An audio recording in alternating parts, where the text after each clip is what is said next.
다니엘 예언서 5장. 왕궁 벽에 글자가 저절로 쓰여지다.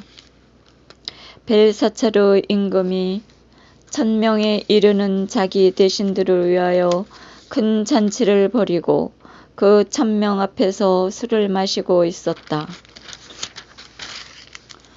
술 기운이 퍼지자 벨사차르는 자기 아버지 느부갓네자르가 예루살렘 성전에서 가져온 금은 기물들을 내오라고 분부하였다.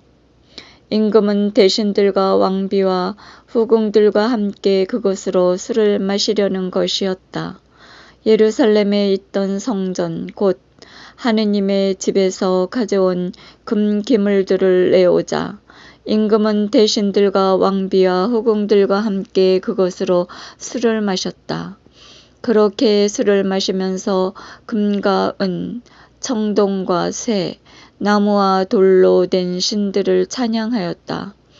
그런데 갑자기 사람 손가락이 나타나더니 촛대 앞 왕궁 석고벽에 글을 쓰기 시작하였다. 임금은 글자를 쓰는 손을 보고 있었다. 그러다가 임금은 얼굴빛이 달라졌다. 떠오르는 생각이 그를 놀라게 한 것이다. 허리에 뼈마디들이 풀리고 무릎이 서로 부딪혔다. 임금은 큰 소리로 주술사들과 점성가들과 점술사들을 데려오라고 외쳤다. 임금은 또 바빌론의 현인들에게 말하였다. 누구든지 저 글자를 읽고 그 뜻을 밝혀주는 사람은 자주색 옷을 입히고 금 목걸이를 목에 걸어주고 이 나라에서 셋째 가는 통치자로 삼겠다.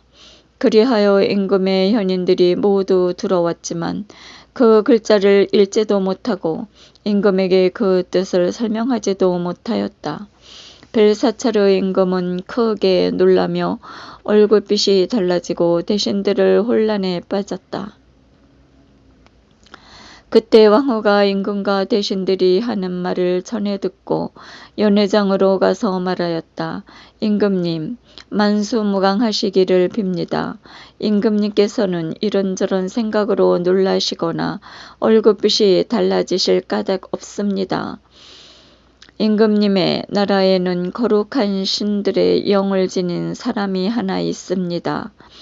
임금님의 아버지 시대에 그는 형안과 통찰력과 신들의 지혜 같은 지혜를 지닌 사람으로 드러났습니다. 그리하여 임금님의 아버지 느부갓네자르 임금님께서는 그 사람을 요술사들과 주술사들과 점성가들과 점술사들의 우두머리로 세우셨습니다. 임금님의 아버지께서는 그렇게 하셨습니다. 느부갓네자르 임금님께서 벨트사차르라는 이름을 지어주신 그 다니엘이 빼어난 정신과 지식과 통찰력을 지녀 꿈을 해석하고 수수께끼를 풀며 어려운 문제들을 풀어내는 사람으로 드러났기 때문입니다. 이제 다니엘을 부르십시오. 그가 저 글자의 뜻을 밝혀줄 것입니다. 다니엘이 글자를 해독하다. 이렇게 하여 다니엘이 임금님 앞으로 불러왔다. 임금님이 다니엘에게 물었다. 그대가 바로 나의 부왕께서 유다에서 데려온 유배자들 가운데 하나인 다니엘인가? 나는 그대가 신들의 영을 지녔을 뿐더러 형안과 통찰력과 빼어난 지혜를 지닌 사람으로 드러났다는 말을 들었다. 저 글자를 읽고 그 뜻을 나에게 설명하도록 현인들과 주술사들이 내 앞으로 불려왔지만 그 뜻을 밝히지 못하였다. 또 나는 그대가 뜻풀이를 잘하고 어려운 문제들을 풀어낼 수 있다는 말을 들었다. 이제 그대가 저 글자를 읽고 그 뜻을 나에게 설명해 줄 수 있다면 그대에게 자주색 옷을 입히고 금 목걸이를 목에 걸어주고 이 나라에서 셋째가는 통치자로 삼겠다. 그러자 다니엘이 임금님에게 대답하였다. 임금님의 선물을 거두시고 임금님의 상도 다른 이에게나 내리십시오.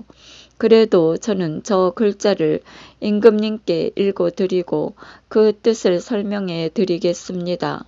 임금님, 가장 높으신 하느님께서는 임금님의 아버지 느부갓네자르님께 왕권과 위력과 영광과 영화를 베푸셨습니다.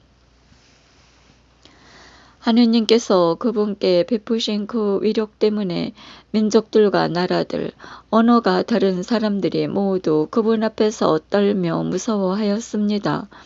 느부갓네자르 님께서는 원하시는 대로 사람을 죽이기도 하시고 원하시는 대로 사람을 살리기도 하셨으며 원하시는 대로 사람을 높이기도 하시고 원하시는 대로 사람을 낮추기도 하셨습니다.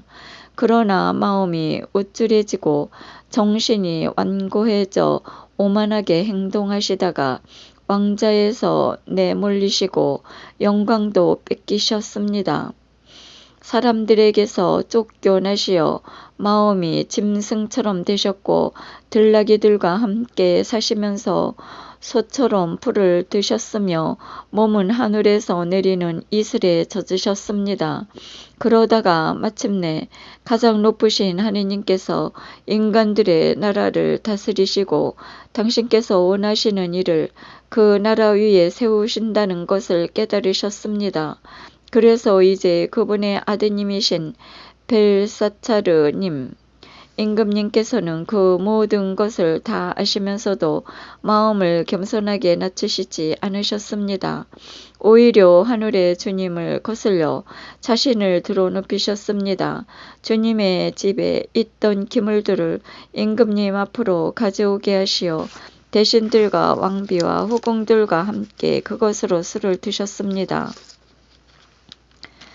그리고 은과 금, 청동과 새, 나무와 돌로 된 신들, 보지도 못하고 듣지도 못하며 알지도 못하는 신들을 찬양하셨습니다.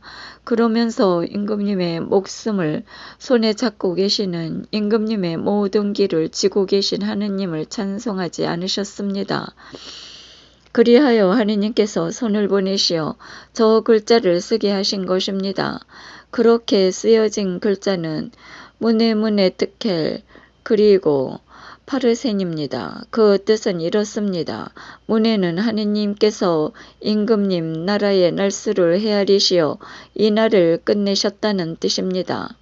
특헬은 임금님을 저울에 달아보니 무게가 모자랐다는 뜻입니다. 프레스는 임금님의 나라가 둘로 갈라져서 메디아인들과 페르시아인들에게 주어졌다는 뜻입니다.